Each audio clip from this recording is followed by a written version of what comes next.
झाडाखालचे जरा बसा खाली, तुम्ही पण खाली बसा, समोरचे खाली बसा, फोटो काढणारे खाली बसा, इकडचे जरा खाली बसले तर उपकार होतील. गप्पा हो झालंय, आता झालंय बाबा, आधी खाली बस.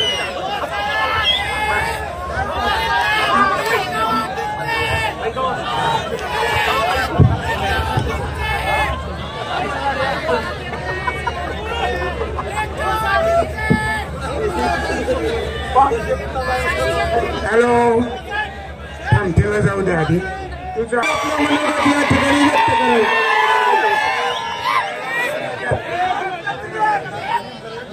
246 बार्शी विधानसभा मतदारसंघातून तुम्हा 72 कार्यकर्त्याच्या जोर हा आपला माणूस विधानसभेत पोहोचलाय. राज्यात काय विचित्र असू द्या, परंतु सोपल साहेब आमदार होणं ही तुमची आमची गरज होती. आज सोपल साहेब 7व्यांदा विधानसभेत जात आहेत आणि ही कामगिरी 72 बार्शीकरांनी केली आहे. फक्त एक लक्षात घ्या, आपण ज्या मुद्द्यावर निवडणूक लढवली होती, शांततेच्या मुद्द्यावर, आपण ज्या मुद्द्यावर निवडणूक लढवली होती, मोकळा श्वास तालुक्याला घ्यायचा आहे. त्याच्यामुळं आपल्या हातून कोणतीही चूक होऊ देऊ नका. आपल्या हातून कोणालाही त्रास झाला नाही पाहिजे. या गावातला, या तालुक्यातल्या तमाम नागरिक असेल, मतदार बंधू असेल, भगिनी असेल, कुणालाही सोपल साहेबाच्या कार्यकर्त्याकडून कसलाच त्रास झाला नाही पाहिजे याची काळजी तुम्ही आम्ही घ्यायची आहे. तर खऱ्या अर्थानं येणाऱ्या काळात नगरपालिका असेल, जिल्हा परिषद असेल, मार्केट कमिटी असेल, या प्रत्येक निवडणुकीत तुम्हाला आम्हाला यश मिळाल्याशिवाय राहणार नाही. कारण तुम्ही आम्ही ज्या मुद्द्यावर निवडणूक लढवली आहे, तुम्ही आम्ही दहशतीच्या मुद्द्यावर निवडणूक लढवली आहे, तुम्ही आम्ही बार्शीला मोकळा श्वास घेण्याच्या मुद्द्यावर निवडणूक लढवली आहे. आणि सगळ्या बार्शीकरांनी याच पद्धतीनं एकमेकांचा, दीनदलितांचा, दुबळ्यांचा आधार म्हणून तुम्ही काम करायचं आहे. याच्यासाठी सोपल साहेब तुमच्या पाठीशी खंबीरपणाने उभा आहेत. कुठलेही चुकीचे प्रयोग आपल्या हातून होता कामा नये. निवडणूक आज आपण जिंकली आहे, ज्यांनी कुणी आपल्याला विरोध केला असेल त्यांना विसरून जावा. कारण येणाऱ्या काळात ती सुरा माणसं आपल्या सोबत आली पाहिजेत याची काळजी प्रत्येकाने घ्या. कारण नुसती विधानसभा जिंकून आपल्याला पुढे जायचं नाही. तुमच्या आमच्यातले अनेक जण नगरपालिकेत, जिल्हा परिषदेत, मार्केट कमिटीत सगळ्या सत्तास्थानात बसवायचे.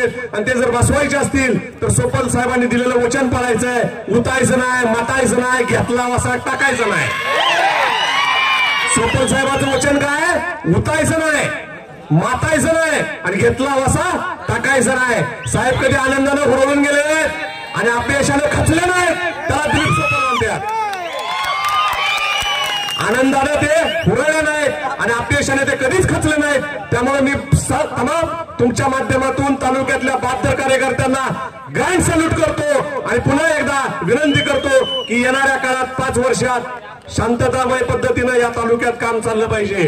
कुणाची अडवणूक, फसवणूक होता कामा नये याची काळजी तुमच्या आमच्या सगळ्यांनी घ्यायची आहे. आणि कुणालाही जरी निवडणुकीत आपल्याला काही जणांनी तात्विक विरोध केला असेल, काही जणांनी कुठल्या पद्धतीने केला असेल, तर त्याला विरोधक न मानता त्याला आता उद्यापासून तो देखील आपला सगळा सोबती असं समजून पुढे घेऊन जाऊयात.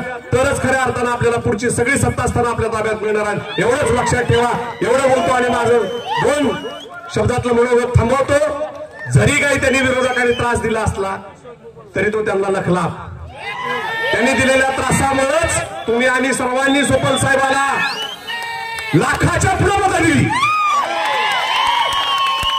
त्यामुळे लक्षात ठेवा. आणि ज्या ज्या वेळी सोपल साहेब पराभूतून पुन्हा निवडून येतात तर डबल मार्जिन निवडून येतात. डबल मार्जिन, सिंगल मार्जिन नसते.